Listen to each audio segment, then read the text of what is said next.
This episode is brought to you by Granola, Brevo, Shopify, Blinkist, Strawberry.me, and Fabric by Gerber Life. If you're in back-to-back meetings and want to stay focused while still getting clear notes, try Granola totally free for 3 months at granola.ai/Kwame. To level up your marketing, head to brevo.com/anything and use the code anything50 to save 50% off your first 3 months. Ready to launch your business? Sign up for your $1 per month trial at shopify.com/Kwame. If you want to stay sharp and get the core insights from thousands of nonfiction books in just 15 minutes, start your free trial at blinkist.com/Kwame. To take control of your career trajectory, go to strawberry.me/Kwame for 50% off your first coaching session. It's like therapy for your career. And finally, if you're a parent protecting your family's financial future, apply in minutes at meetfabric.com/Kwame. Policies issued by Western Southern Life Assurance Company, not available in certain states. Prices subject to underwriting and health questions. Today's show is sponsored by Strawberry.me. Let me ask you something. Are you truly where you want to be in your career? Or are you waking up every day knowing that you're capable of more, but you're just not sure how to bridge that gap? Most successful people that I know, the ones that lead at the highest levels, don't figure it out in a vacuum. They have mentors and coaches guiding them. I've always said that the most important negotiation you'll ever have is the one you have with yourself. And for me, one of the toughest self-negotiations that I had to have was unlearning the belief that I could do it all by myself. Early on in my journey, I thought that I had to have all the answers, but I quickly realized that the fastest way to hit a ceiling is to work in isolation. It wasn't until I sought out mentors and professional coaching that I actually learned how to articulate my value and navigate the high-stakes pivots that got me where I am today. And that's why I'm such a believer in what Strawberry.me career coaching is doing. They're removing the guesswork and giving you a direct line to that same level of expertise. What I love about this service is that it gives you the clarity, strategy, and accountability that you need to turn your professional goals into reality. Whether you're trying to land a new job, advance in your current role, or transition into a completely new field, having expert guidance is a game changer. Instead of relying on guesswork or just waiting for the right time, professional coaching helps you to take control of your career trajectory. You'll identify the obstacles holding you back and develop a step-by-step plan that'll help you to move forward with total confidence. It's time to stop waiting. Go to strawberry.me/Kwame and get 50% off your first coaching session. That's strawberry.me/Kwame. It's like therapy, but for your career. Welcome to this masterclass edition of Negotiate Anything. With over 1,700 episodes featuring some of the world's brightest minds, we've carefully curated a couple of powerful conversations for you. What makes this so special is that you'll hear how different experts from different industries approach the same challenge in their own unique ways. Our goal is to give you multiple perspectives so you can build your own unique style. Success doesn't look the same for everyone, and in this masterclass, you'll see exactly why. Let's dive in.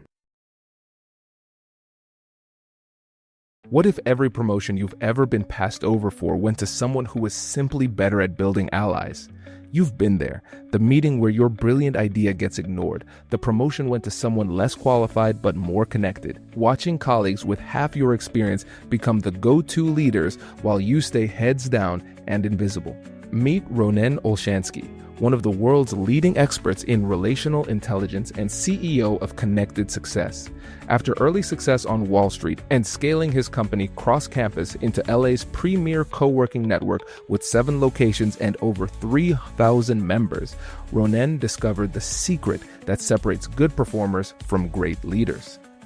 In this episode, you'll discover how to build strategic relationships without feeling fake, the specific language that transforms networking from transactional to transformational, and why soft skills are now the ultimate competitive advantage in an AI-driven world.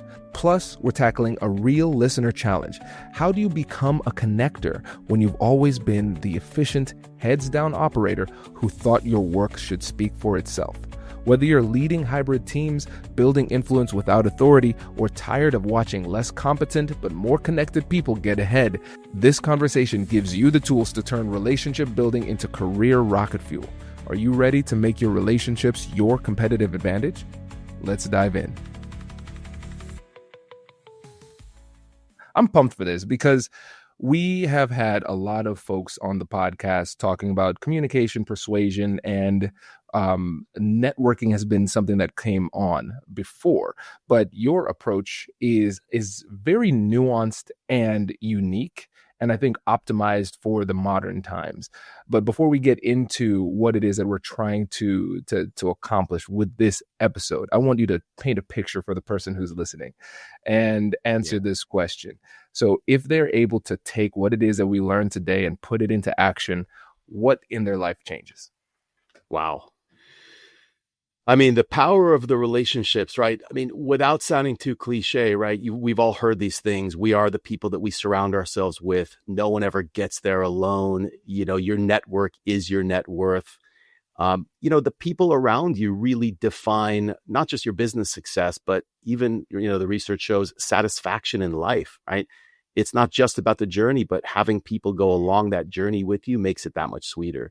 So I would argue that with relationships, everything can change. Yes, I agree 100%.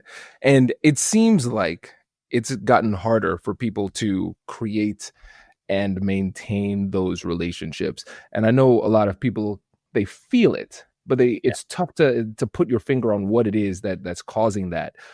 In your opinion, based on all the work that you've done, what do you think are the biggest barriers that are new in the last few years that are making it harder for people to connect and build relationships? Yeah. So it's interesting. It's ironic. It's gotten harder, but it's also the best time in the world for being excellent at relationship building. So what holds us back, right? One is something called filter failure. We know thousands of people. Where do I start is a common thing that the people that I coach ask. I'm overwhelmed. That's one. The other one is we are still kind of coming out of the pandemic where everyone sort of leaned a little bit more introvert. And I think we're all a little bit rusty now. We're starting to go to conferences again. Some of us are starting to go back to the office again. Guess what? The awkward water cooler conversation, that's a thing again. You know what I mean? So those are things that I think make it a little bit more challenging today. But, on the other side of that, Kwame, you can press a button, get on a Zoom and meet anyone on the planet. I mean, think about that. For the prior generation of folks in the working world, that is insane. That's a huge opportunity. Yeah, you're right. And it's something that we really take for granted. I remember watching the Jetsons with my family and just teaching Kai the classics. And it was so funny to look back at it and seeing somebody pop up on a screen and they talk to each other and they're like, this is what the future is going to be like. Right. And that's where we are right now. And it's become so normal that we just really take it for granted. Yeah. So Yeah. it's incumbent on us now to maximize that opportunity to do as much with it as possible. And that's everything from like making sure your Zoom game is up to par to, and making sure you understand the dynamics of conversation, right? Something that I'm sure you cover, a lot in your program, the psychology of how people connect and build rapport. You've got to be great at all those things. It's sort of this well-rounded game. Yes, I agree. And before we get too much into the nitty gritty, I want to get into your history too, Sure. because for you have a background not just in relationship building, but actually community building. And I'm wondering for you, the work that you do now, compared to, not even compared to, connected to the work that you did before, what would you say is the nexus between community building and individual relationship building? Wow, it's a great question. I mean, there's that whole Steve Jobs connecting the dots forward in your career. When I was in my 20s, I left New York. I moved to Brazil and opened a bar on an island in Brazil. No joke. One of the best years of my life. But already I was passionate about creating shared experiences, bringing people together. Fast forward a decade, 2012, I started a business in Los Angeles called Cross Campus. And we grew that to be the biggest community-based workspace in LA. We competed head-to-head with WeWork. We had 5,000 members at the peak. I raised tens of millions of dollars to grow that business. But again, it was bringing people together, creating shared experiences, and creating community in the workplace. Now I'm training people in these cohorts from all over the world. So again, you see that, community and experience come in. My business partner, Keith Ferrazzi, who you had on the program, I think a little while back, he's got this great way of thinking about networking. And the challenge is to go beyond thinking about your network and to think about creating communities, putting yourself at the middle of a community, figuring out who you want to serve, what they care about, and how you can serve them. That's the next level in quote unquote networking, I think. That's powerful. Okay, we I don't want to just kind of do that as a drive-by here, Ronen, because that's really great.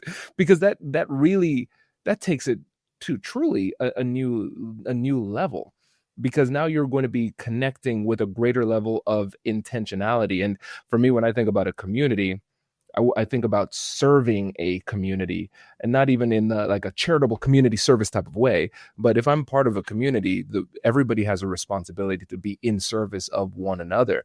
And so then it's really optimizing those relationships, because when I'm in a community, I don't think about extraction of value from somebody else. But I think a lot of times when we consider the idea of networking, sometimes inappropriately, people just think about it selfishly as extraction of value. But if we think of ourselves at the center of a hub, it really changes our mindset using this community focused lens. Yeah. Yeah. Think about it this way. The community is not about you. You're not the brand, right? You are just the facilitator of the community. So let's take a real world example. You're a enterprise software sales rep, right? Yeah, you want to sell, let's say HR software to the community. But if you bring people together and say, I'm hosting a dinner and we're going to talk about how this software can help your business, that serves you. That doesn't work. Now, instead, if you said, hey, we're going to bring together a bunch of leaders, people strategists, and we're going to talk about why resilience is at an all-time low and why people are struggling to find meaning at work. And I've got some great folks. I'd like you to join that discussion. Now you're creating a community that's brand adjacent to you. But look, let's be honest, right? Kwame, it could still serve your interest at the end of the day, but it doesn't directly serve your interest. That's the nuance here. Yes, and people can feel that difference too. Totally. And I think that's one of the things that holds people back from networking effectively, because it's almost like a dirty word. There's a lot of negative stigma around it, and I think maybe I'm wrong on this. Maybe this is just me, but I feel like it's because we all have been networked at some time. Exactly. Or it's like, so they throw their business cards like ninja stars, and you're just like, oh, please. You're talking to someone at a conference and they're looking over your shoulder at the next person. You're like, come on, right? I mean, it's the hunter-hunted mentality that gives the word a bad rap. Sometimes, to be honest with you, I prefer using the term relationship development. Let's focus on developing your relationships and not take this word network and turn it into a verb, basically.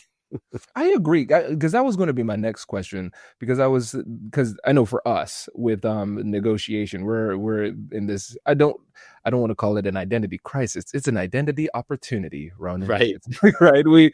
Because I'm recognizing that people are afraid of the word negotiation, but then when they hear us talk about it, they don't feel as though we're talking about negotiation, even though we are. So we're thinking about how do we rebrand in a way that is still true to what it is that we want to accomplish without like running face first into predictable biases. So I'm thinking for you all in the future, how do you see the word networking as being part of your strategy going forward? Yeah, it's so funny because sometimes in our program, I'll ask people, I'll do a poll and I'll say, okay, raise your hand if you like the word, if you don't mind the word networking, or if you don't. Some people just don't give a shit. Sorry to. Yeah, I mean, some people don't give a damn, and other people are like, well, it's a little bit of a slimy word. But let's get beyond the word. The reality is this: human beings, for the most part, let's put aside like sociopaths for a second. Right. The vast majority of us do not like feeling transactional. It's why, for example, when you fall out of touch with someone, one of the things that I coach all the time is like, instead of seeking newness, instead of going on thinking about who can I meet, that search for novelty, you've got a bunch of gold you can mine in your existing network. Think about if you go back in your calendar a year, and this is something that I urge people to do every week. Go back, scroll back a year. You will find someone you're like, oh man, I met with that person. I had a great conversation. We connected. We said we'd follow up. I did. And then it fizzled out. Like, look there, right? And part of the reason why we don't want to reach back out is because we're afraid that the person's going to think, well, what does he want from me? Like, we don't want to seem transactional. And so what we teach is a mindset shift from transactional to relational. And once you make that mindset shift and you build your networking system around that, A, it ends up feeling better to you. B, it ends up being more effective, more authentic. It just works better. So that's an important mindset shift for sure.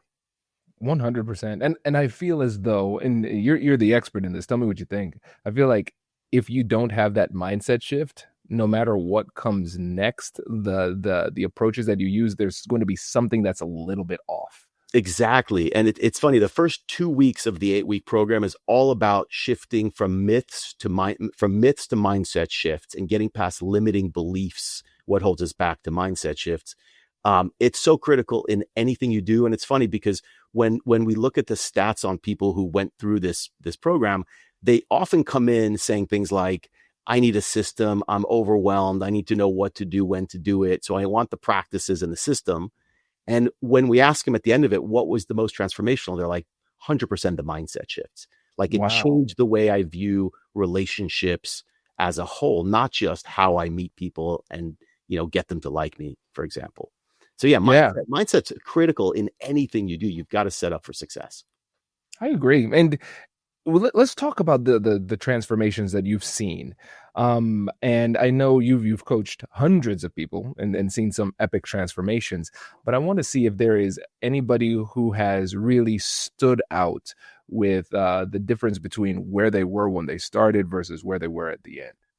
Yeah, I mean, it's pretty mind blowing. It's actually quite humbling and inspiring. We've got people coming from all over the world. So let's start there. Like when Keith and I first launched this thing, I was a bit worried, right? Like, can we teach people a common system and language and framework, whether they come from Poland, Singapore, or Texas? And what we found is that we can. There are certainly some people that come into it with a little bit more of a cultural or a family background that holds them back. Things like don't let them see you, don't show weakness, don't help people too much. They'll take advantage of you. My family, for example, is from a Soviet background. I mean, if you look at the Soviet Union and the people that came out of that environment, they've got that programmed into their DNA that it's like never, if you expose yourself to someone, you might end up in a gulag, 3 months later. So I guess, coming back to your point, there are people who come into this and they take out much more than just networking systems and tools and practices. It fundamentally changes how they view relationships, how they view vulnerability, how easy it is for them to open up. By the way, how easy it is for them to ask for help. That's the other ironic thing is that it's really hard for us as humans to ask for help a lot of the time. So we see all of those transformations and people are like, man, I went into this thing looking for X and Y, but man, I got Z out of it and it's great. Incredible. And I think this is a great opportunity to dig down into the psyche of humanity because I hear that all the time.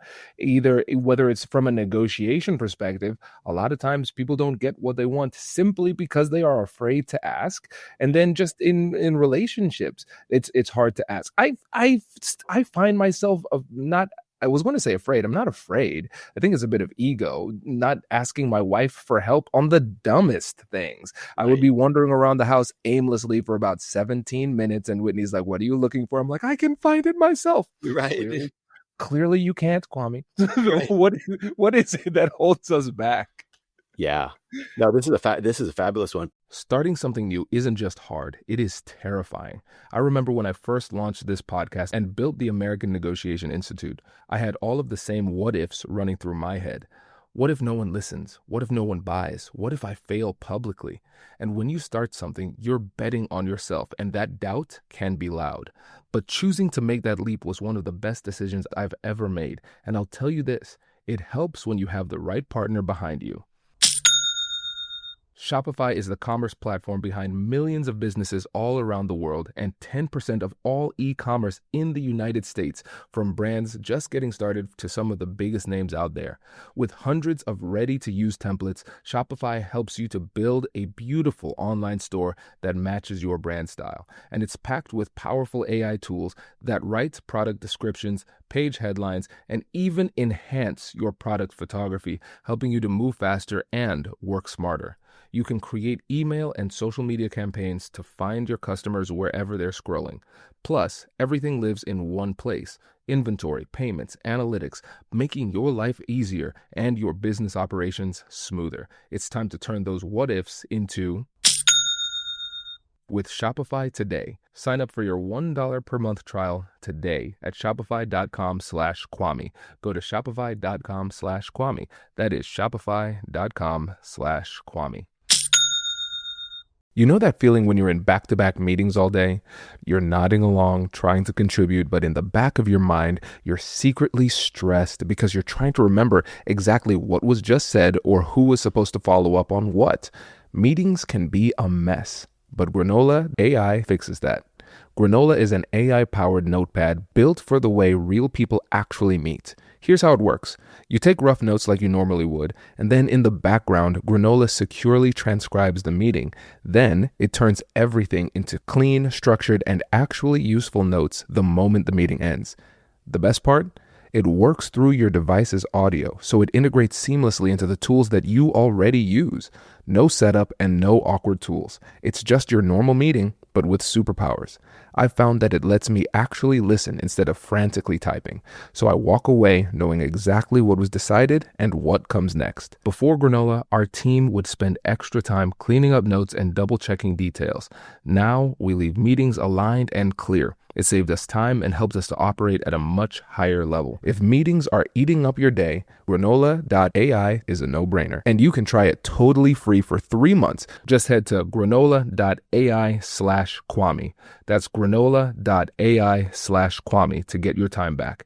Get 3 months free at granola.ai/Kwame. By the way, have you heard of the Benjamin Franklin effect? I was just going. Yes. Okay, so Yes. you know about that. There's all these funny psychological nuances in our brain. Yeah, I mean, we can go deep into the psychology of this. I'm not a psychologist. You're not a psychologist. I don't believe. I mean, so we'll leave it to the professionals. But I think on a practical day-to-day level, what we arm people with, in addition to the sort of the mindset and understanding what holds them back, is, okay, now you're asking for help. How do you set it up so that it's successful? How do you make the ask? Do you jump right into it? How do you build towards it? How many times do you ask? But from a mindset standpoint, a psyche standpoint, Kwame, I think the biggest thing that I coach people on is this idea of the zone of indifference, which essentially is you can control what you do and what you ask for.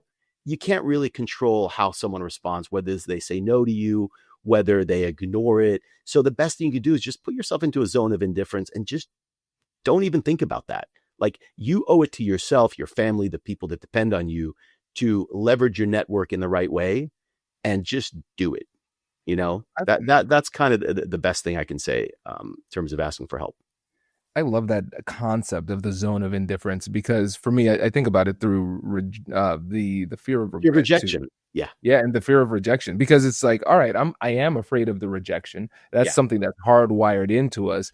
And then what I've trained myself to become more afraid of the regret of not asking, because I can see, oh, like, wait, if I ask, potentially I could have this potential great outcome. And if I don't ask, I guarantee failure. Nothing, right? I get nothing. But if I ask and they say no, then I get nothing. But I also get stronger because I realize I still survived after a rejection. So why wouldn't I ask? The regret minimization framework as a decision-making framework is so powerful. I know you know that, right? The classic example is Jeff Bezos. Do you know this one? Leaving. So Jeff Bezos leaving, I think it was Solomon Smith Barney. He had a $500,000 a year paying Wall Street job, and he saw the internet rising, and he's like, I want to sell books on the web. And he asked it's the rocking chair test. He's like, when I'm sitting on the rocking chair, am I going to regret not having worked on Wall Street, or am I going to regret not having taken a swing at this like massive paradigm shift in society? So absolutely. I mean, regret minimization, mentally ask yourself, project like, hey, if I don't ask this person who might unlock something extraordinary for me for help, imagine how much I'd regret if they're actually able to come through, support me as someone who cares about me, and actually make a difference in my life. So that's a great motivator for just do it. Absolutely. And let's go back to the Benjamin Franklin effect too, because I think that's powerful. Because it's so funny because I love psychology, not a psychologist, but I did study it in undergrad, Me and too. I remember thinking about it because there was a situation. Benjamin Franklin, there was a guy who was talking to or was associated with in some way, but he always thought that the guy didn't like They him. liked it. Yeah. Right? It was a political rival. Oh, it was a rival. That's even better. Yeah. That's even better for the story because then what was it? Benjamin Franklin asked for the favor. He asked for the book. He gave Yeah. him the book, and then the relationship got so much better. And the idea is that a lot of times action comes before understanding, and after we take an action, then we have to justify why we took that action. If you help somebody, then the reason why you help them in most cases is because you like them in some kind of capacity. Right. And what I realized is that, especially if you're talking to somebody whose love language, the way that they like to show love is through acts of service, by not asking, I'm actually taking Yeah. away an opportunity for them to show how much they love me in this scenario. And Exactly. so I'm like, what am I doing? Everybody's losing because I'm afraid. This Right. is silly. Isn't that amazing? Asking for help is an act of generosity.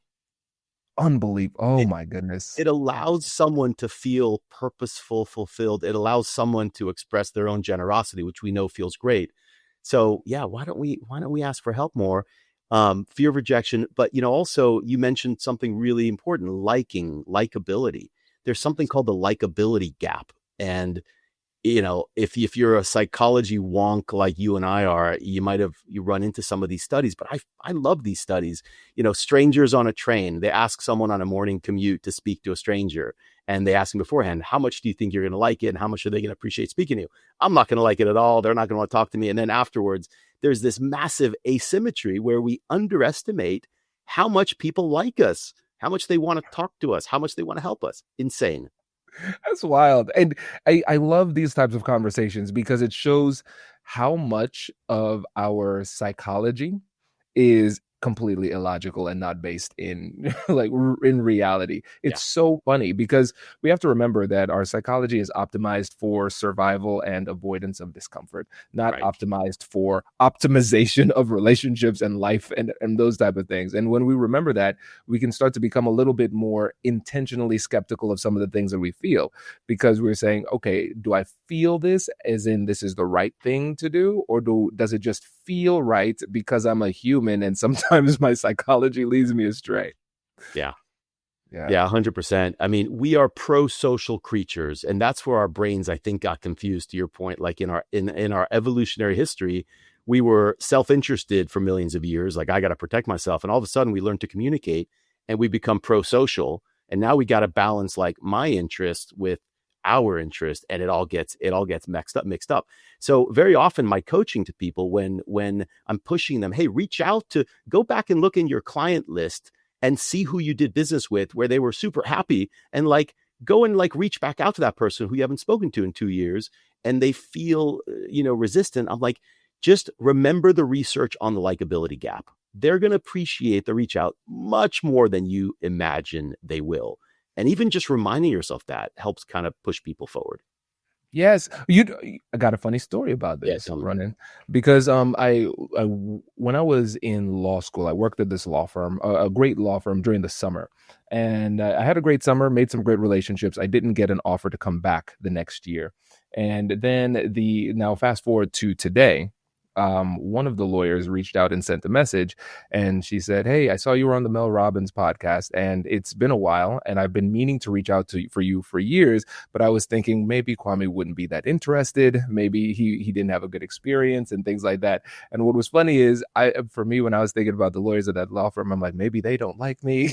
Maybe they wouldn't want to connect. Right. And both of us were so excited to reconnect. Amazing. And we had the same insecurity that was holding us back from doing it. It's incredible. I was in London just now hosting a dinner for our community, and someone used this term head garbage. I love that term. It's just head garbage. It really is. It really is. And I think this gives us a good opportunity to talk about your concept of co-elevation. Yeah. Can you go deeper into that and help us to understand what that is? Yeah, I mean, look, co-elevation, really, I can't take credit for it. My friend, mentor, business partner, my co-founder in this business, Connected Success, Keith Ferrazzi, who's probably studied relationships and networks more than any other human on the planet. That is a concept that he has developed over the last couple of decades and researched. And the idea is we elevate one another, right? We go higher together. And you can apply that in the working world in the context of your team at work, but you can also apply it in the context of your network. If you think about the network as this group of people around you, let's say your sphere, let's say it's 30, 40, 50 people. We can get into the exact numbers. That's its own interesting discussion. If you think about them as just people who you're trying to go from a low level of intimacy to a higher level of intimacy, ultimately to what Keith will actually call an RQ5, a relationship quality score 5, which is there's so much history between you, so much shared history. You've been generous. They've been generous back to you. You are now ambassadors for one another. You are co-elevating with one another. If you're systematic about developing those relationships with the right people, again, it doesn't have to be a huge number. Call it 30 people, and you have 30 people who are ambassadors for you walking around this globe. That is a powerful network. So that's the sort of strategy is, how do I co-elevate? How do I get to the point where I have that co-elevation type relationship with the people I choose to invest my energy into? And this gives us an opportunity to go back to the concept that you learned in England of head garbage too. Right. Because in my mind, I said, that sounds magical. And it also sounds like it's a lot of work. And the people that you work with, they're high achievers, high performers, and very successful in their career, but they still find ways to invest in these relationships. So for the person who is listening, I heard that voice in their heads. I heard it when they said, I don't have time for this. What do you say to that? The two biggest things we hear, I don't have time and I don't know enough people. Look, Kwame, in this discussion, we got to stay at a high level, right? The system that we designed, we literally launched it to solve that exact problem, right? Which is, when we say lead with generosity in any new relationship, spend the first 6 to 9 months. Don't even think about what you can get. Just think about what makes this person tick. What are their struggles? What are their dreams? What are their goals? And lead with generosity.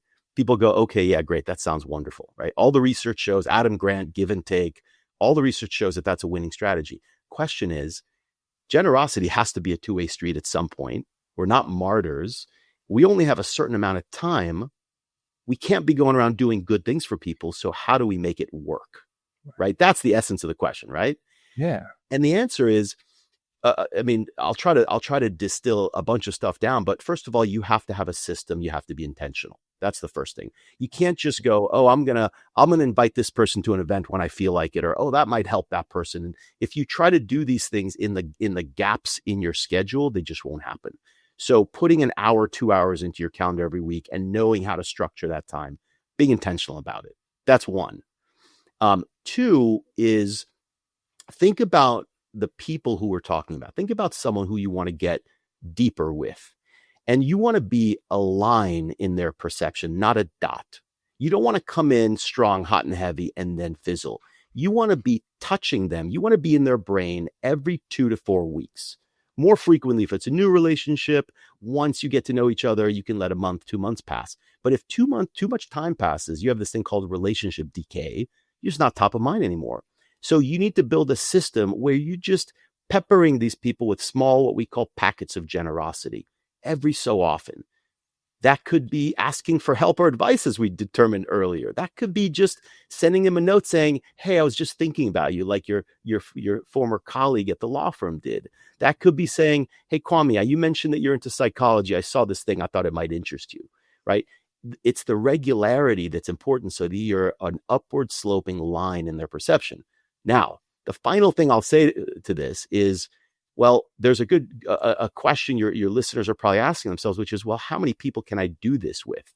And the answer is less than you think. So focus is important. It's not a numbers game. Go deep with the right 20 to 30 people. Don't try to spread yourself too thin with hundreds of people. There's a lot there to unpack.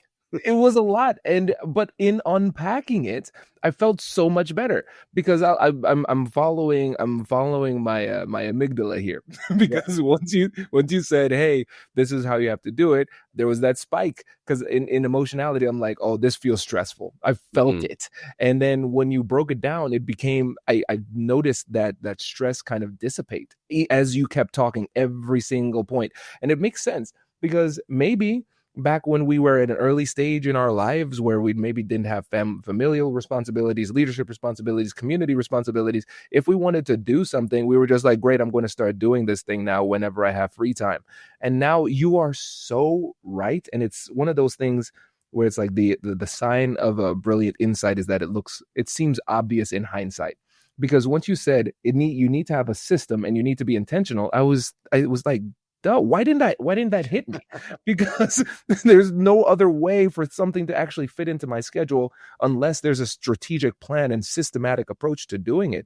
And then also it was very encouraging to know that you're not expecting us to do this with hundreds of people, because No. I was thinking this is about to be a new job. But no, if we Yeah, just go no. deep with the relationships, we're going to be much better. Yeah, and there are people who always try to push that number, call me. They go, well, 30 is not enough. I want to go with more. Look, if you're in a season in your life where you're investing more time into network development or relationships, fine, right? I like to think that for most people, 5% of your week, carve out 2 to 3 hours. I'll tell you how to use it. But let's say you're raising money for a startup, or let's say you want to transition careers. You might say, you know what, over the next 6 months, I'm going to allocate 20% of my work week to networking. Okay, so you can push that number higher. Or maybe you have a really awesome, what's known as relational memory. That's a thing, right? That's a type of memory where some people, like Keith, for example, is a freaking machine at this. It's keeping track of who you know, how you know them, who they know. Like, if you can keep a lot of that in your head with a great relational memory, you can expand that sphere. If you have an assistant that helps you execute stuff, by all means, you can expand it. But for most of us mortal humans, 20 to 30, keep them on a dashboard, occasionally prune that dashboard, make sure that they should still be on there, and just focus on those 20, 30 people. And I promise you, 6 months, a year out, you're starting to get a pretty powerful tribe around you. Amazing. I am taking so many notes for myself selfishly. This has become a coaching session for me. So Oh, thank you, Ronen. This is great. And now to be more generous, as we spoke about, this is a good opportunity to bring in our listener question. sure. Hi, Ronan. I'm a mid-level leader in a tech company, and I've always been told I'm efficient, dependable, and great at getting things done. But recently, during my review, my manager said I'm not really seen as a connector. That surprised me. I thought my work spoke for itself, but I'm realizing that I haven't invested much in cross-functional relationships or even in bonding with my own team beyond the day-to-day. I want to change that, but I'm worried it'll feel fake or forced. I don't want to start networking just because it's a leadership checkbox. How can I build authentic relationships at work without coming off as performative, or like I suddenly read a leadership book and am trying too hard? Thanks, Morgan. Oh, you're killing me with this question. This is one of those things where there's so much there's so many different paths I can take it. I don't even know where to start. It's a great question. First of all, I mean, we haven't even talked about introverts versus extroverts. That's the other thing, right? So maybe this person is introverted. They like to go inward. They do great work, but they don't lean on people, right? Introverts, it's even less natural for them to ask for help and to lean on a network. But let's really unpack this. Okay. So first of all, when you think about networking, 25% of your time should be focused within your organization, especially if you work for a large company, right? Not out in the market like we all think. Yeah. It's not just about doing good work. Like, it's, and in the corporate environment, it's not about who you know, it's about who knows you and what they think of you, what your brand is to those people. And so what you're trying to do really is to build that brand of someone who leads with generosity, someone who's there to help, someone who will go out of their way. And you could do that in small ways, right? Your listener, the person who asked this wonderful question, it's even little things like celebrating people in Slack channels or showing up to someone's presentation because you want to be there to support them. Are you ready to take your business's marketing to the next level? Meet Brevo, the all-in-one marketing and CRM platform built to help you connect with customers, boost engagement, and grow your business smarter. With Brevo, you can manage all of your customer interactions in one place, nurture leads with their built-in CRM, and reach your audience through email and SMS, and keep them coming back with powerful automations. But here's where it gets really exciting. Meet Aura, Brevo's AI assistant. Aura helps you craft smarter campaigns by suggesting personalized content, optimizing send times, and even analyzing performance data to help you improve your strategy in real time. It's like having a marketing expert on your team 24/7. And of course, Brevo offers advanced analytics, seamless integrations, and AI-driven personalization. Everything you need to craft multi-channel campaigns that hit the mark every single time. Get started for free today or use code ANYTHING50 to save 50% on starter and standard plans for the first 3 months of an annual subscription. So just head to www.brevo.com/anything and take your marketing further with Brevo and Aura. We talk a lot on this show about the importance of learning and staying sharp. But let's be honest, between work and life, who actually has time to read every single book that can help you to get ahead? And that is exactly why I use Blinkist. It's an app that takes the world's best nonfiction books and breaks them down into 15-minute summaries that you can read or listen to. They have over 9,000 titles, so whether you're into leadership, psychology, or negotiation, they've got you covered. Personally, I love to learn about a wide variety of topics, not just negotiation, but psychology, history, and communication. All of that knowledge works together to help me to be the negotiator that I am today. If you've been meaning to dive into the frameworks we discuss here every week, Blinkist is the fastest way to get those core insights while you're driving to work or at the gym. It turns your extra time into a real advantage, helping you to show up to every difficult conversation with more clarity and courage. If you want to start learning faster and showing up with more confidence, this is the tool for you. Go to Blinkist.com/Kwame to start your free trial. That's Blinkist.com/Kwame. The important thing is focus less on the relationships within your functional area. We all know that those need to be solid because those are the people that you're working with day to day. Where we miss out on is thinking about the organization in terms of, broader networks, what Keith calls teaming out. Look at the people, who could help you or you could help them in terms of adjacent parts of the business. Think about who could be a great mentor. Think about who can be a great sponsor, right? That's identifying the people. But the question then goes further and says, okay, well, how do I do it without feeling weird or feeling transactional, right? There's something called the tall poppy syndrome. Have you ever heard of the tall poppy effect?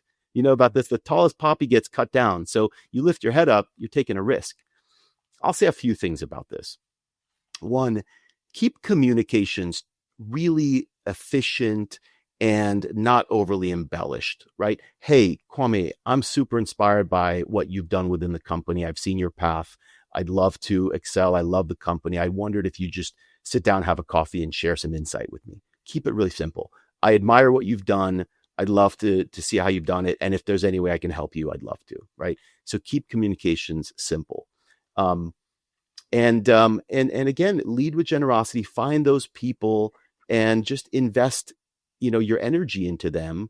Cause it's critical. You could do great work, but if you're not viewed as a connector or someone who helps or quote unquote team player, what sometimes you hear called a glue player, your upside might be limited.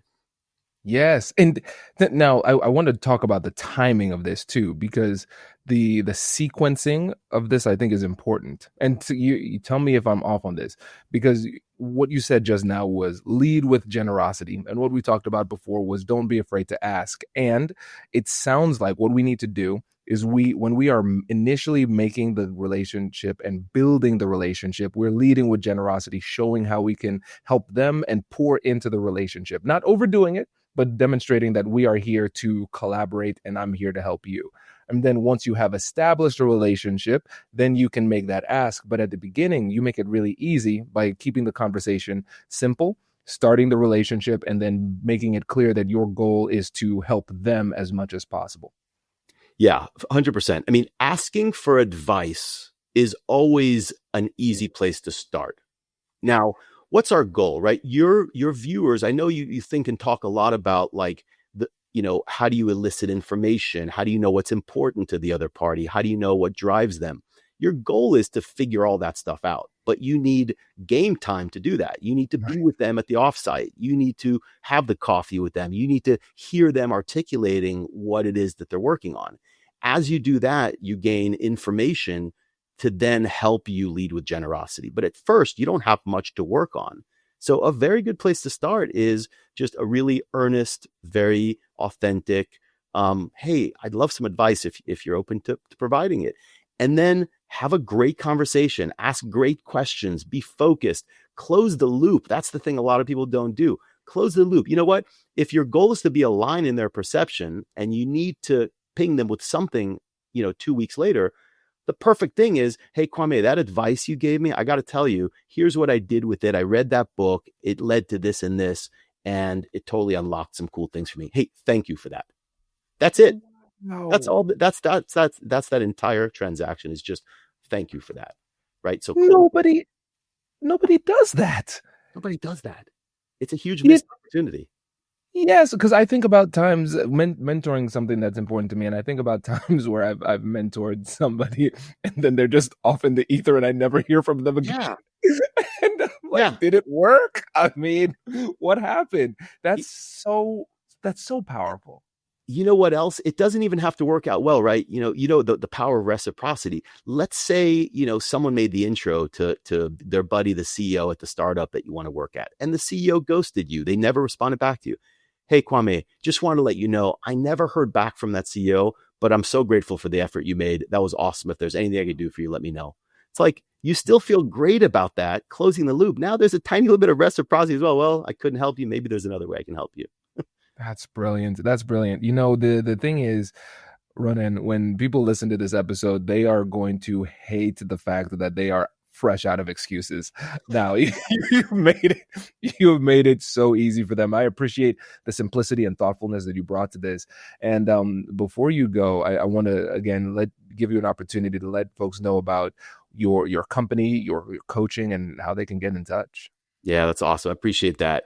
So we have now run this program. It's called Beyond Connections for a year. It's based on a lot of the principles in Keith's best-selling book, Never Eat Alone. But I also drew other things from his other books, as well as broader research in the market. And the idea is, as we've talked about, networking can be very simple. It can be habitual. It can be something that feels good and you enjoy. And when you have that type of system, all of a sudden it goes from being this thing that's always bugging you, like, oh man, I got to do this. Why don't I want to do it? To I got this locked down, right? And the only way you can do that, look, books are great. We could read a lot, we could learn a lot. But the big aha moment that Keith and I had was for people to really shift the way they connect with people and build out their network, it's an action sport. They've got to practice that in a community. So we designed this 8-week experience that's all about content, big workshops, small masterminds, one-on-one coaching, dinners hosted around the world, where after 8 weeks, you've built a pretty high level of intimacy with this cohort you're with. And it's pretty awesome to see people coming out of that with like 3 or 4 like game-changing relationships. I went and traveled the Camino Real trail in Europe with these 2 women I met in the program for 2 weeks. Like we've had people start businesses together. And then the coolest part is after the whole experience is over, we invite everyone to celebrate in person in Los Angeles. And boy, when we first did this a year ago, I'll never forget, there were 65 people in the first cohort. And like any founder, you try stuff out, you test things out. It's like, you know what if we bring people together in person? And I saw people from all over the world participate. I said, you know what? I bet 15 out of 65 would show up, because who's going to fly from Singapore to LA? 45 people flew in for the weekend, and it was pure magic. Amazing. So that's a testament to the how solid that program is, because that is an incredible level of commitment. So kudos to you, my friend. Thank you, Kwame. Yeah, it's a program, but then there's the ongoing community that's very, very special. And I got to tell you, I mean, I look at some of the people I consider closest to me today, and I've met them through Beyond Connections, and I feel very blessed for that. I feel blessed for the kind of work that we're doing. And I would encourage any of your viewers and listeners who want to take the next level and be absolutely excellent at relationship development, who want to be focused and systematic about their network, to think about this program, go to the website, apply, and just book a call with one of our enrollment folks, who are great, by the way, and they'll just have a conversation with you, figure out like what you're struggling with, what you're trying to accomplish, and see if it's the right fit for you. Amazing. Ronen, thank you so much for joining us today. Really appreciate it.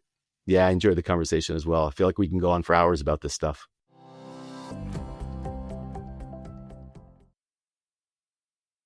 That was the first part of today's masterclass. Up next, we'll hear from another expert with a different approach, giving you even more strategies to add to your toolkit. Let's keep it rolling.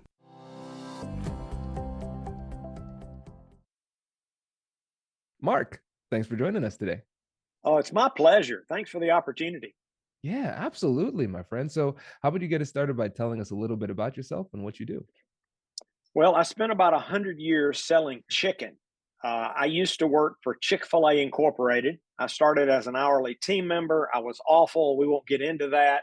I made my way to the corporate headquarters, and I became the 16th corporate employee for Chick-fil-A. Started working in their warehouse and their mailroom, and that was about 45 years ago. Had trouble holding down a job all those years within the business. I worked all over the business. I got to start some things, not because I was talented. I don't think it was like, let the kid do it, let the kid do it. And so I started our corporate communications group, and I started our quality and customer satisfaction group, so forth and so on. Ended up doing a stint leading in field operations, led our training group, started our leadership development group, so forth and so on. Took an early retirement almost a year ago. After 44 and a half years, I asked him, how long do you have to stay to get a full retirement? But that's another story for another day. So I took my early retirement, and I have co-founded an organization called Lead Every Day. And basically, I'm doing the same work I've been doing at Chick-fil-A. We're just trying to help leaders grow their capacity and change their world. And I tell folks all the time, you can retire from a job, but I don't think you can retire from a calling. And my calling is to serve leaders. And so I just get to find new ways, different ways, new formats, new avenues to do that. And so that's the journey I'm on. Incredible. So listeners, next time you go to Chick-fil-A, I want you to think about Mark Miller and say thank you in your head. This is incredible. I appreciate you being here today, my friend. And today I'd like to just talk about some of the tough conversations that leaders have to have. And I think we could take some insights too from your new book. So let's start off by talking a little bit about your new book in general, and then let's shift to the conversations that leaders have to have, and then some tips that they can keep in mind to make those conversations a bit easier. Great. The new book is called Uncommon Greatness. And the core premise is, I think, at some level, everyone really wants to be great. And I actually believe everyone can be great. Now, there's some work to be done along the way. And we decided to write this book for leaders because I've spent my lifetime around leaders who are pursuing greatness, chasing greatness. Again, nothing fundamentally wrong with that, but most all of them ultimately find, assuming they achieve some level of greatness, that it's not fulfilling, it's not life-giving, it's not soul enriching, it doesn't last. And many of them regret what they paid to end up where they are.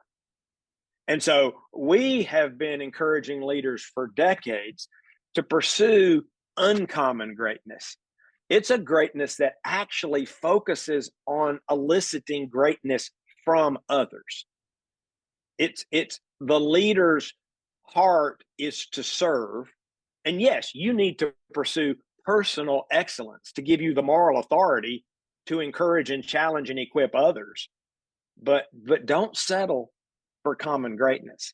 And so if you buy that premise or not, even for those that may be saying, I'm not sure about that, some are going to say, yeah, but how do you shift? How do you change the ladder? It's leaning on one wall and you need it to lean on another wall, right? How do you make that transition? How do you make that shift? And we would argue that it's about uncommon leadership. Uncommon leadership leads to uncommon greatness.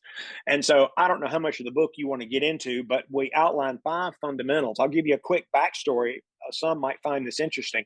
We started this work over 25 years ago at Chick-fil-A. And this is not studying Chick-fil-A. This is studying leadership. All the books we've now done 12 over the last 25 years.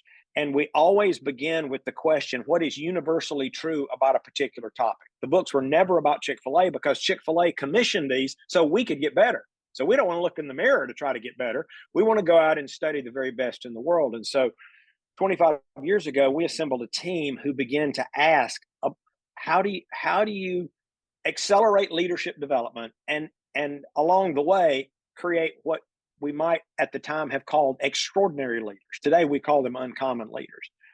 And again, I'll spare you the details, but we worked a couple of years and we didn't know any better because we're in the chicken business. We had no concept here. This is the first time we'd ever really tried to strategically and purposefully focus on leadership development, because what we found is that we didn't have a leadership bench that we needed. And I don't believe you can outgrow your leadership. And so our senior leaders actually asked me to figure this out. How do we accelerate leadership development? So we began this project and we spent a couple of years doing what today I would call qualitative research. Now, there was a lot of desk research, but we interviewed a lot of people. We did a lot of desk research, read a couple hundred books on leadership, studied global best practices, and we began to form a point of view. Well, here we are 25 years later, and we decided that we needed to update that work. That very first work, I had the privilege of co-authoring that first book with Ken Blanchard. Some of your audience knows that name. His most famous work is The 1 Minute Manager, but at the time, he had 3 books on the bestseller list at one time, and I'm still not sure anybody else has ever done that. And so I had the honor of partnering with him to do that very first book. And for those not familiar with Ken, he really popularized the fable, the parable. And so we did that first book a long time ago as a business fable. And so when we were decided to refresh this work, we said, okay, let's do a traditional book, like somebody called it an adult book, like a real book. By the way, I've written 9 parables, so I'm a big fan of parables. But I was challenged. Let's give case studies and let's give data and let's give facts and let's make it for those folks that won't read a parable. And so we went out and conducted global research, which we've done for several of our projects. On this one, we ended up interviewing or surveying over 4,000 leaders in 6 countries. And we were attempting to, we hoped that we would validate what we had discovered 25 years ago. But if not, we wanted to know that.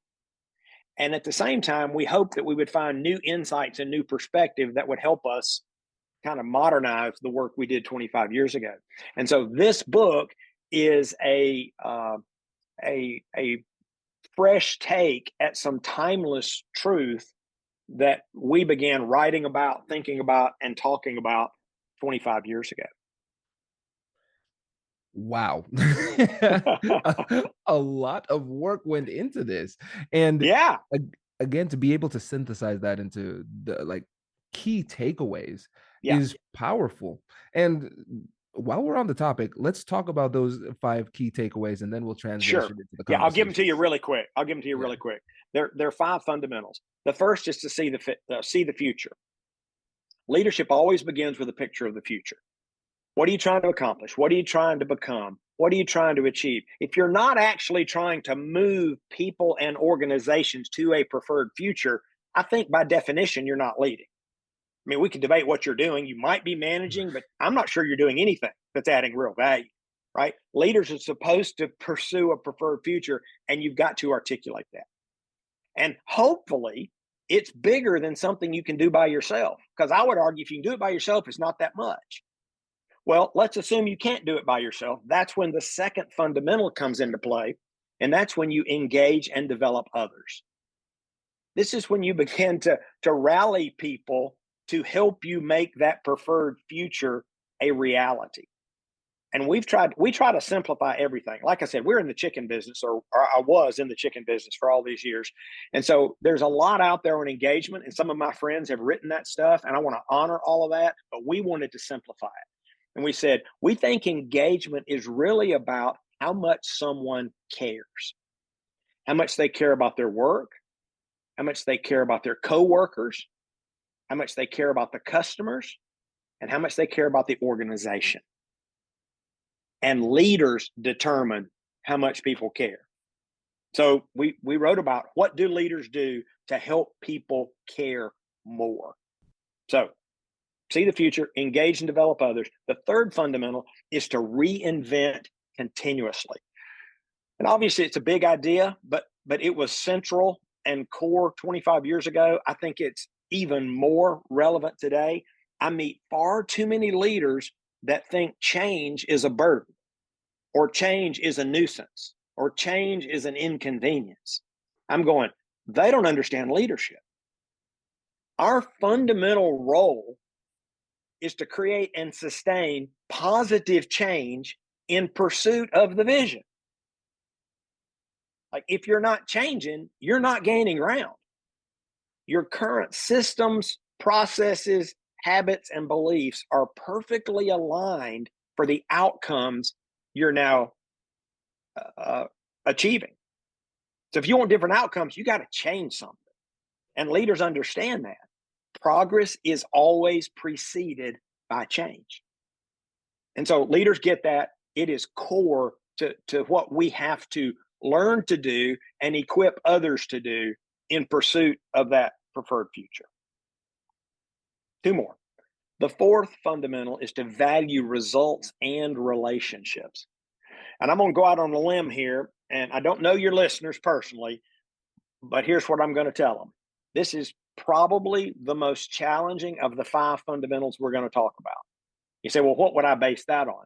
Well, I've been talking to leaders all over the world about this for 25 years. In fact, that first book's in 25 languages. I mean, we've been talking to leaders everywhere, and leaders tell us this is hard. Well, I won't make you try to guess why it's hard. I'm going to tell you why it's hard. Most leaders have a natural bias. You're either more results oriented or you're more relationship oriented. Now, I would guess there's about 5% of leaders who have an equal measure of both. And I always tell those leaders, I don't like them anyway, because leadership's easier for them, right? For the rest of us, it's hard because you show up, either I'm a relationship guy or I'm a results guy. And what we've learned over time is the best leaders value both. You may not change who you are, and I wouldn't even suggest that, but you've got to learn to compensate so that you can actually value both. Jim Collins talked about a concept, the genius of the and. We think this is a perfect example of that. If you want to maximize performance, you've got to value both. And that's going to feel counterintuitive to these results men and women who say, no, I'll just focus on results. You will suboptimize results if you focus exclusively on results. And oh, by the way, this could be obvious. If you focus exclusively on relationships, you will suboptimize results. If you want both, if you want performance, you need to focus on both. And that's that fourth fundamental. You ready for one more? I'm ready. The last one, embody a leader's heart. Embody a leader's heart. Here's the context for this. We believe that leadership looks a lot like an iceberg. 10% above the waterline and 90% below. Those first 4 fundamentals are above the waterline. And the leader's heart is the 90% below. If your heart is not right, nobody cares about your skills. And I think I can prove this to your listeners. Think about a leader you know who has the skills and you wouldn't choose to follow them. Well, why wouldn't you follow them? They got the skills. Because you don't trust their heart. Peter Drucker, the late management and leadership thinker, many of your audience probably know that name. I think the best leadership thinker of the last 2,000 years. He said the quality of character doesn't make the leader, but the absence flaws the entire process. Leadership is about skills and heart. And you've got to work on both. And so we've come up with some heart habits that we encourage leaders to focus on so that they can become that leader that people want to follow. And so that's the 5th and final fundamental. Well, Mark, selfishly here, I'm saying to myself, this is great. I mean, as a leader, it's so easy to forget the fundamentals sometimes. Mm-hmm. And it's great to revisit this. And I'm sure you see it, and a lot of listeners see it too. there are a lot of elements of negotiation, conflict resolution, influence, and persuasion that go into what it takes to be a good leader. And going straight to what you said about number 5, we have the skills, the conflict resolution, communication, negotiation skills are going to be part of it. But as a leader, and it also as a negotiator, you have to be able to have that heart. You have to genuinely care. And there are a lot of people who are very tactical thinkers, very strategic, and they might be very technical, but people can feel that you don't truly care about the other side. And if you can't convey that you care, probably because you don't care, it's going to be very, very challenging to be persuasive, regardless of how Right. tight your skills are. Yeah, it's hard to care about people if you don't care. Exactly. Yeah. Now, let me say this real quickly. I don't know if you want to chase this or not, but I mentioned that the 4th fundamental to value results and relationships might be the most challenging for many of the listeners. There are people in the world who are more challenged by the leader's heart. They just don't have they are a self-serving as opposed to a serving leader. And a self-serving leader does not have a leader's heart. And so that is where I encourage particularly young leaders, particularly men and women who aspire for positions of leadership. I say start with your heart. And then you're going to work on skills forever. But if your heart's right, then the skills actually matter. Here's another way to think about it. The heart multiplies the skills. There's no replacement for them. You know the story of Secretariat, the great racehorse. Many may know this story. When the horse died, they did the autopsy, which was standard procedure when you've got a horse that's worth that kind of money, to be sure there was no foul play. And they discovered that Secretariat's heart was twice the size of all the other horses. Now, if you'd put that big heart in a mule, it probably wouldn't have won the Kentucky Derby. But because the horse had skills, and then it was multiplied by that heart, it became the greatest horse. I mean, its records still stand. The records still stand today. What is 40, 50 years later? Because the heart multiplied the skills. And so for some of your leaders, they need to start with the heart. And they need to say, hey, am I a leader people want to follow? Do I hunger for wisdom? Do I expect the best? Do I accept responsibility? Some of these heart habits that really can make all the difference in the world. Mark, I think this is a great place for us to start too, because there's the temptation to just jump straight to the skills. What should I say in these conversations? But what we're recognizing here is that if your heart is in the right place, it doesn't matter what you say or the skills, because they will not have the same efficacy, because people can sense that. And right. When you think about negotiation, we can negotiate externally with other people, but we can also negotiate internally with ourselves. And it sounds like when it comes to exploring that concept of the leader's heart, we have to have a sit down conversations with ourselves to fully understand what it is that we're doing and why. And so let's say there are some leaders out here who are listening to this and saying, okay, I want to go through this introspective process. I want to negotiate with myself. Where would you suggest that they start? All right. Well, let me give these to you real quick, and then you can stop me along the way, or we can circle back. We've identified 5 heart habits. The first is hunger for wisdom.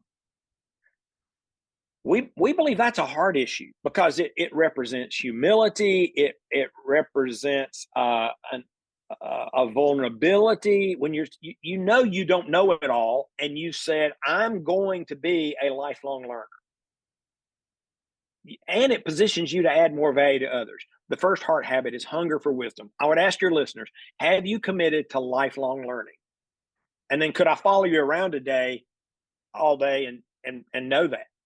Like, well, how would you know that? Well, are you listening to podcasts? Are you reading? Are you asking questions in conversations? Not when you're negotiating, just when you're going through life. Are you a learner? That says a lot about your heart. It says a lot about your heart. Second, do you expect the best? Are you an optimistic person? Now, there are people who have a natural bent toward pessimism. I'd say a couple things. One is you got to work on that, or you don't need to lead anything, because leaders are, as Napoleon said, dealers in hope. If you're a pessimist, how are you going to get anybody to follow you? I mean, really follow you. They might be on your payroll, but there's a difference between commitment and compliance.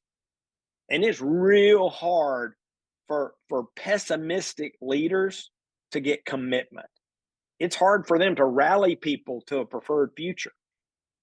So again, you can work on developing an optimistic spirit.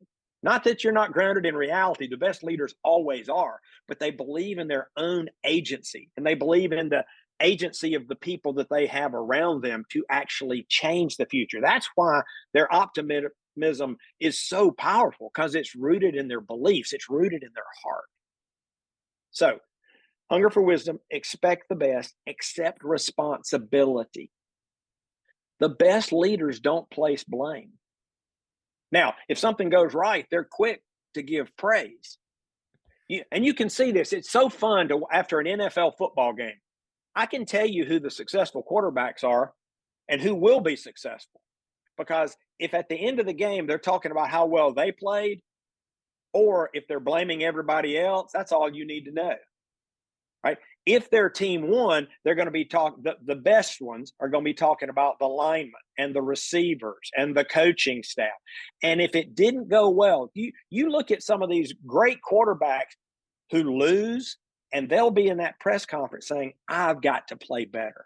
I've got to lead better. The best leaders, they have this heart that enables them to accept responsibility. Number 4, the best leaders, the heart habit that they cultivate, these uncommon leaders, is to respond with courage. People want to follow men and women who are courageous. If you don't want to have that hard conversation, you think your team knows that you're not wanting to have that hard conversation? And they're wondering, are you clueless? Are you a coward? Do you lack competence? Are you engaged or disengaged? And as leaders, when we don't have hard conversations, we are allowing our leadership to evaporate right before our eyes. People want to follow courageous leaders. And then the 5th and final heart habit, I would offer, if you're only going to attack one of these first, like if you say, okay, where would I start with the heart habits? I would say it's with this one. Think others first. Now, that is not our natural instinct. And I would guess in a negotiation, it's almost never our first instinct. And I'm not judging how people negotiate, but I'm just telling you, the best leaders think others first. And what I mean by that is they're trying to add value to others. They're trying to add value to others. And I would encourage your listeners to try something. I call it an experiment. Take the next 24 hours. I want you to see what would happen to your life and your leadership if you tried to add value to every person you encounter. Now, there are people listening going, well, that's impossible. So hold on, listen to what I said. I said, try. It's the trying that transforms you. I mean, there's so many ways to add value to people. You can encourage people. You can challenge people. You can resource people. You can compliment people. I mean, you make your own list. There are probably infinite ways you could add value to another human being. But here's the magic of it. If I'm trying to add value to you, who am I thinking about? I'm thinking about you, not me. So I've shifted my focus. So I'm wondering, I don't profess to know anything about negotiating, particularly at a professional level, but I wonder how that would change if you're thinking, I'm trying to add value to this person in this process. I wonder what that would look like. I wonder how that would change things. I know it'll change your life. Here's my bet. If you have listeners that'll spend 24 hours trying to add value to everybody they meet, and I'm talking about the person at the gas station, I'm talking about everybody you meet for 24 hours. How can I add value for this person or that person or this person? I think they'll try it a second day. And I think they'll try it a third day. And I think it'll change their life. Now, it's no substitute for these skills, but it'll start getting your heart right. I had a coach one time tell me, He said, I don't know what to do with you. I'm paraphrasing. He said, when you walk in a room, you're not trying to take charge. I said, well, you're right. Thanks for noticing that. He said, well, that's what leaders do. I said, no, that might be what those chasing common greatness do. I said, what I'm trying to do when I walk in a room is figure out how I can add the most value. And maybe it's to take charge, and maybe it's to take out the trash. My wife will love this episode. So you're going to go home and need to take out the trash, brother. Go take out the trash. Oh, man. And Mark, what I love about this is that you can take these exact same principles and apply it directly to negotiation and difficult conversations for leaders and anybody who is out there having these tough conversations. The hunger for wisdom. Like I mentioned to you before, we have over 1,000 episodes, and I learn something new in every single episode, and I'm just excited to learn something new. And when you surround yourself with information and knowledge and constantly feed yourself, your body and mind have no choice but to improve. And so that's going to be a key to becoming a better conversationalist and negotiator too. And if you're in a negotiation, again, I'm speculating, correct me here. If I go into a negotiation, let's say you and I are negotiating, which I would not want to negotiate with you, but let's pretend we were. And I go in with a mindset, I'm going to see what I can learn about you, about your perspective, about what a win looks like for you, about your history, about your bias, about your passions. If I have wisdom, if I'm hungering for wisdom in this negotiation, I think that helps me negotiate better. Absolutely. Negotiation is an information game. And I'm not gaining information if I'm just talking over people all the time. It goes back to your example there too, taking control of the room. I think it's a very old school and limited perspective there too. That's okay, if I'm negotiating with somebody or if I'm on somebody's team, do I want to negotiate or be led by somebody who takes control of me once I enter the room? That's unpleasant. Nobody wants that. Exactly. And so it really, again, these mindsets will change the way that you behave. And then expecting the best. If you go into these negotiations expecting that it's not going to work, then it's not going to work. It's what is it? Henry Ford, Ford, who said, whether you believe you can or you can't, you're right. You know, exactly. If you have that mindset, you're not going to be successful. Accepting responsibility. I have this concept called conversational leadership, where a lot of times I realize that other people blame the other side or the other person for the conversation going poorly. But as negotiators and leaders, we have to take responsibility for the conversation going well. If somebody's not performing well or they're being disrespectful or mean or rude, it's my responsibility to show them how to negotiate in the process of negotiation. And then lastly, think about others first. That goes straight to empathy. I have to understand the other side. I have to think about how I can help you find your victory. I have to understand your victory and then try to help facilitate that victory. And then I know that if I do a good job of doing that, you will be more willing to work with me as well. So this tracks perfectly with negotiation. There you go. Well, good. I was hoping we could add value today. There we go. I knew it. I knew it. Mark, this has been an absolute masterclass, my friend. And before you go, I want to give you an opportunity again to let the listeners know about you, your work, and the book again, and how they can get in touch. Okay. Thanks for that. So my cell number is 678-612-8441. And I would encourage you, if you can, to put that in the show notes, because some people are driving. 678-612-8441. So I'd love to hear from you if you've got a question or if I can serve you. My email is mark@leadeveryday.com. And the website is leadeveryday.com. And the books are available. All the books are available anywhere you buy books. Oh, okay. Yes, Mark, I will let you go. But listeners, I hope you recognize what just happened. That's never occurred on this show. I thought you were joking. You're not joking. So no. Going back to caring, listeners, when you care, you really care. When you want to add value, you really add value. And this is you showing it. Mark, this is exceptional. Expect a text from me later today. I'll look forward. Let's stay in touch. If I can serve you or anyone that's listening, let me know. Appreciate you, brother. Thank you so much for coming on the show. Thanks for the time.